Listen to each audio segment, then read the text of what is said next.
Welcome to the Dope Dad Podcast. This is an unscripted journey for those who are invested in parenting. There's no judgment, there's no BS, just honest conversation about what it really means to be a dad today. It's raw, it's real, and it's unapologetically dope.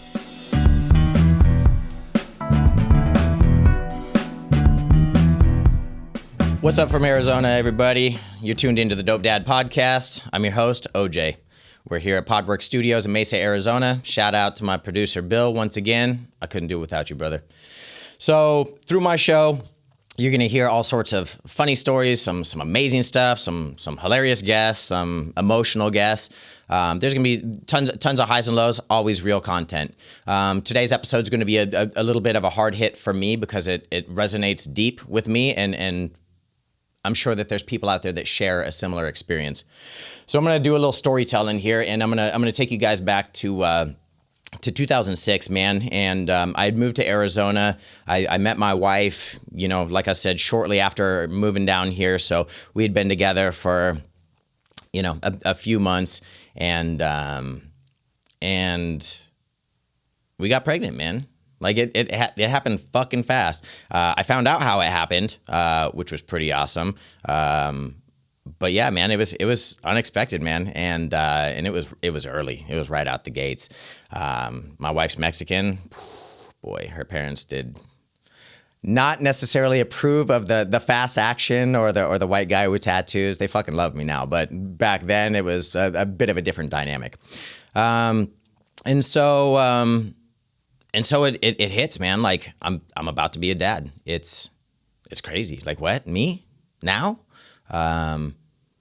Overwhelmed with emotion, right? And the series of emotions that you go through when you find out that you're going to be a parent is, man, it's pretty magical. And so you take a pregnancy test and you're pregnant. And so you take two more. And they both say you're pregnant. You should probably do one more just to make sure and you're still pregnant. So you schedule a doctor's visit and you go see the OBGYN and they tell you what you already knew. You're pregnant. You're going to have a baby. So you digest the information, man. And the more that we sit and talk about it, it was never like a question for us. Like, what are we going to do? Like, we're having a fucking baby. We're starting a family, man. Like, very simple for us. We're having a family. So you digest that and you start to mentally and emotionally prepare for parenting. And it gets more and more real, right? Like more and more time progresses, and then you go back to your next visit and, they put the little stethoscope or whatever it is on the mom, and like you hear a heartbeat. And man, that shit gets more real. Like, fuck, now there's a living child, right? And the next step, is like a couple doctor's visits and you find out gender and you're like, man, we're having a boy or we're having a girl. And not everybody wants to know, but man, I wanted to know. And so once you find out the gender, now it's like, all right, now this living being has an identity, right? And now you're starting to like play with names, and the longer things go on, the more like real it gets, right? And for some people it's decorating a room or the nesting period or whatever the case may be. But typically you wait till the first trimester is kind of like, behind you so that you can start to share that with your friends and your family and stuff, because there's complications that can happen in the first trimester. It's not uncommon. It's very unfortunate, but it's not uncommon. And so we're pumped, man. We're excited. We're getting ready. And we go back for a doctor's visit at 13 weeks, 4 days. And our doctor, who actually delivered all three of our children, was there, and she says, I don't hear a heartbeat. We're like, okay, like what the fuck does that mean? Like what are you saying to us right now? And she's like, I'm sorry, I don't hear a heartbeat. Maybe it's the angle, maybe it's a position. They do a couple different types of tests. And ultimately, like at that point in time, she says, I'm sorry, I don't hear a heartbeat. You've miscarried. And that overwhelming news is Like I hadn't prepared for that. I hadn't even prepared for those words. I didn't even know how to respond to that. I felt like that was like fucking like fighting words or something. Like what are you saying to me? Like how is this possible that I've been like robbed of this? But I'm looking at my queen, man. I'm looking at my girl, and man, like the emotion, right? The total loss, and it was fucking heavy, you know. But that's not even like that. That's not nearly it. That's only the beginning, right? Because now it's what happens. You know, there's a process, you know, an emergency DNC to, you know, remove the fetus. You can pass it naturally. Both have, you know, these results and these side effects. And here's what can happen if you choose this. And here's what happened if you choose this. And like, nobody's ready to digest that kind of fucking information when you just found out that everything you've been preparing for isn't actually going to come to fruition. And so we stay there kind of in awe and dismay with heartache and just fucking broken. And we get to the car, and they're like, there's nothing to say, right? They like, there's nothing to be said. We're empty. And we go back to our house where we were living at the time.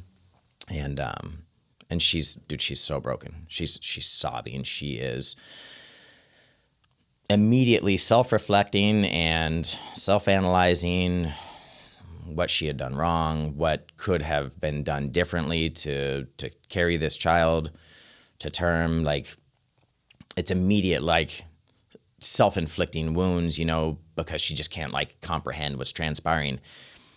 And fuck, man, like it was really, really challenging. And again, we're like young into our relationship right at this point in time. And so we get back to our house and we're there for, you know, a couple hours, and she's like, I need to see my parents. I need to be with my parents, which is completely understandable. So I take her to her parents' house and I drop her off. I attempted to stay, but it was like a different dynamic. So I drop her off, and she's kind of there with her parents and starting kind of like, you know, the mourning process. And I get back to the house, and like I'm left to my own devices, right? Like I'm like, holy shit. Like I'm trying to process, I'm trying to digest, I'm trying to understand. And I'm drinking heavily at the time. And so the next couple days, man, were really, really hard. Like they kind of were a blur. They were very emotional. We spent a ton of time together, though there wasn't a lot of context. There wasn't a lot of stuff that was being said. And I think that was like a really, really hard thing for both of us. You know, for me to try to empathize with a woman who lost a child is impossible.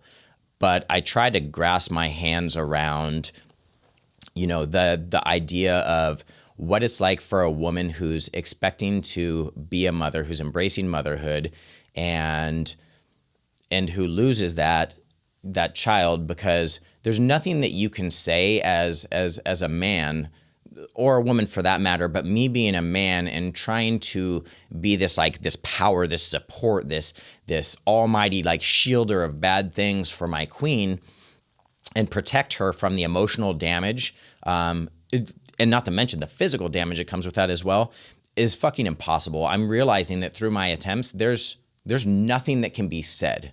There's absolutely not one thing that can be said to bring happiness or joy or derail or mitigate the emotional damage and stress that she's feeling. And that left me with an emotion of helplessness. I felt like I was unable to play my role as a man and support her the way that she needed and deserved to be supported. And not because I wasn't trying, but because it's a journey, man. It's a process. It's a healing thing. And I try to be there, and you know, the next couple days were just, oh fuck, man, they were ugly, they were hard, they were catastrophic, they were nonstop tears. You know, when you get like exhausted from crying so much that you just like, you feel, you know, fatigued from just conveying so much emotion. It was that nonstop. And after a few days, she went to spend some time back with her parents, and man, I grabbed a bottle and I went to a park, and I finally started to accept what had happened, and I started like my mourning process. And my mourning process was hysterical anger and rage and self-doubt, and I turned to alcohol, and I don't even know how long I was at this fucking park, but I was there for a long time. And she found me. She must have, gone back to the house, asked my homeboys where I was at, and she found me sitting on this park bench at Chaparral Park, which is here where we live, like in the city where we live. And I was fucked up and I was crying, and she came up and she sat with me and she hugged me, and that was it, for words that were exchanged. It was obvious that we were going to get through this together, and it was dope to know that I was also supported. So we get back to the house, and it's tough trying to get back to like life as you know it, and start the vicious cycle of like your routine, because we all have that. And it was maybe a day or two later, and we were at the house and we were in a kitchen, and I put on a song by Linda Ronstadt called Blue Bayou, and I grabbed her and we just held each other and danced. And it was really impactful and powerful, because I think for both of us, man, that indicated like that we were both ready to start our healing process together, and walk that journey, right? Like you'll never forget that. You'll never move on from that. There's never like closure per se, right? Like, but time is the healer of all things. And so we started right then, right there in the living room, holding each other, crying, listening to Linda Ronstadt, that would be the start, the first step forward in our healing process. And a couple months later, man, I took her for a walk back to Chaparral Park, and we stopped at that bench, which I think we both we dreaded it. We both side-eyed that fucking bench, and we sat. Actually, she sat. I kneeled. And I told her that no matter what was going to happen in our life, that since that point, nothing had changed for me, and that I wanted her to be my wife. And I proposed to her, and we're getting married, and we're starting a family, and we did that. And, through that process, man, we were lucky. Within a year, we were pregnant again, and it was so stressful. Like in the back of your mind, you never stop fearing that at any point in time that can be ripped from you, that can be stripped from you. Like, this is not forever. Like, easily it can be taken. And everything that you do is catastrophic. Every, doctor's visit is met with like stress and terrifying outcomes, but they weren't. And we were able to have our first daughter in May of 2007 May of 2008. And it was amazing, man. If we hadn't lost our first child, we wouldn't have had our actual first child that is here with us now. And what I realized is that, it's a blessing to have my child in our life. And, a few years later, we were ready to try again. And so we tried again, and we got pregnant again, and it's a lot of the same things: the excitement, the stress, the things that go along with carrying a child again.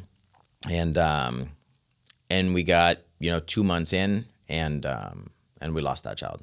We had another miscarriage, and it was just like it was the first time. It was like somebody reopened the wound, right? Like it had never even healed And though there had been healing process done, it was very simple for somebody to just rip the stitches out and there it was all over again. You know, it was a lot of the same emotion. It was a lot of the same self-reflecting, and it was no easier than the first time around. It was awful.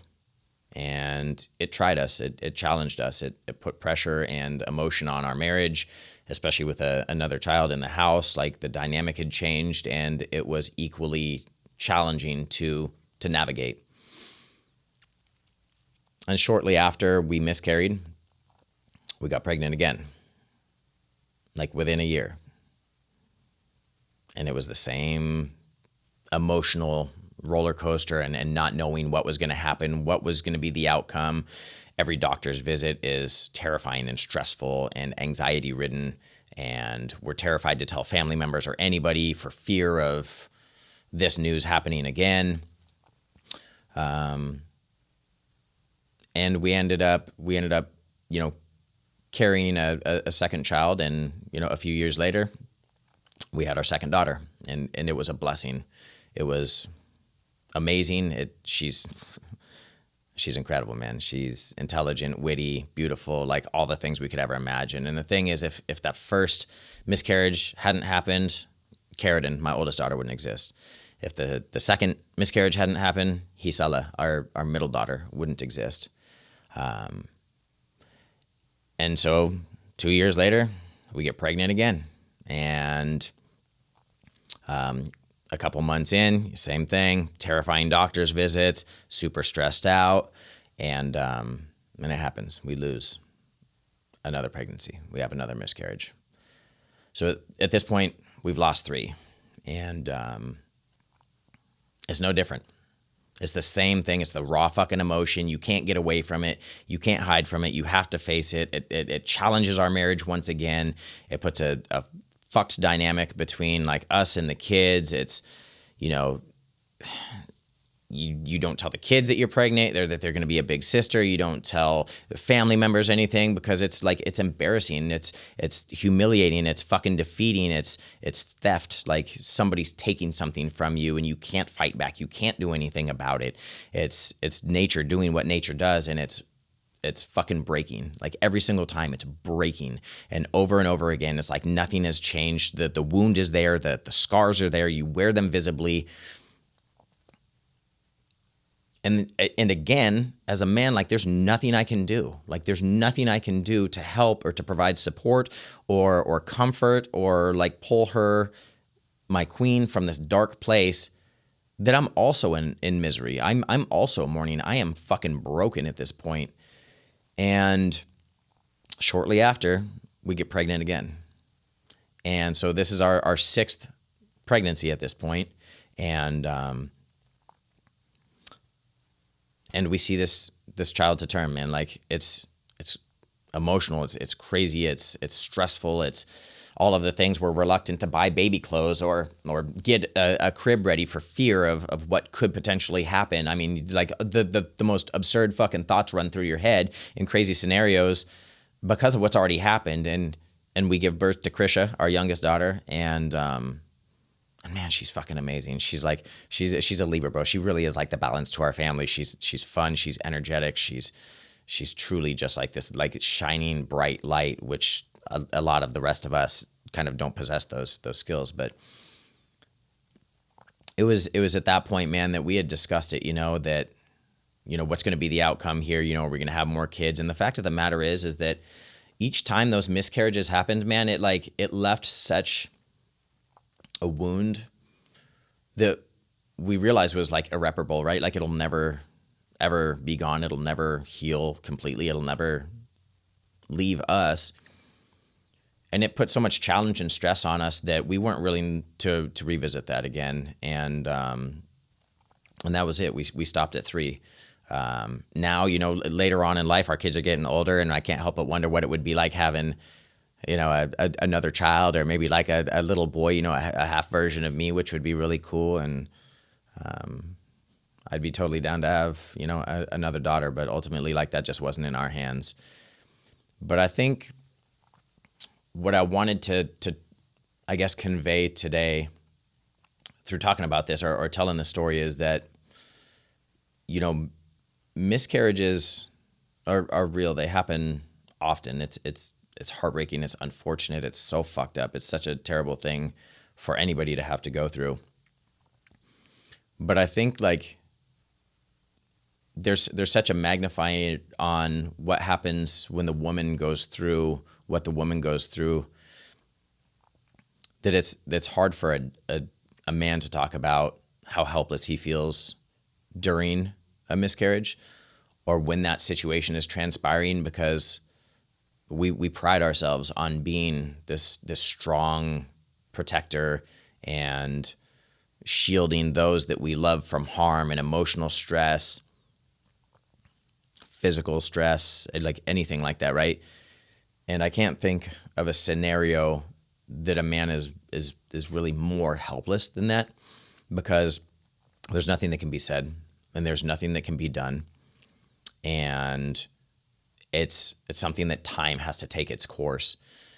And I wanted to share that with you guys because I'm sure there's a lot of people out there who have been through that, who have experienced that, who have witnessed that. Unfortunately, there's people who will be going through that in the future. And it's important to me to convey that you're not alone and that time will help heal. And if it hadn't happened to me and in my particular case, like my kids wouldn't be here right now, man. And I'm so grateful for the family that I got. Anyways, I just wanted to share a little backstory with you guys, man, about kind of some of the challenges that I've had, man. It's crazy what people go through, and you may never, really know, but I think there's a lot of people out there who can empathize and who can connect with something that I've been through. So I appreciate you guys listening. Thanks for tuning in. Like, subscribe, leave comments below. I'd love to hear if there's a way that I can support or if this helped you guys out through your process. And until next time, keep it real. Thank you for joining us on the Dope Dad Podcast. If you like what you heard, be sure to share it with a friend. You can support the show by giving a like, sharing, and subscribing, and you can find us on YouTube or wherever you're getting your podcast fix. If there's content you'd like to hear more of, please leave a comment. We'll make sure we try to get it in the show. Continue to tune in for more dope guests and real conversation.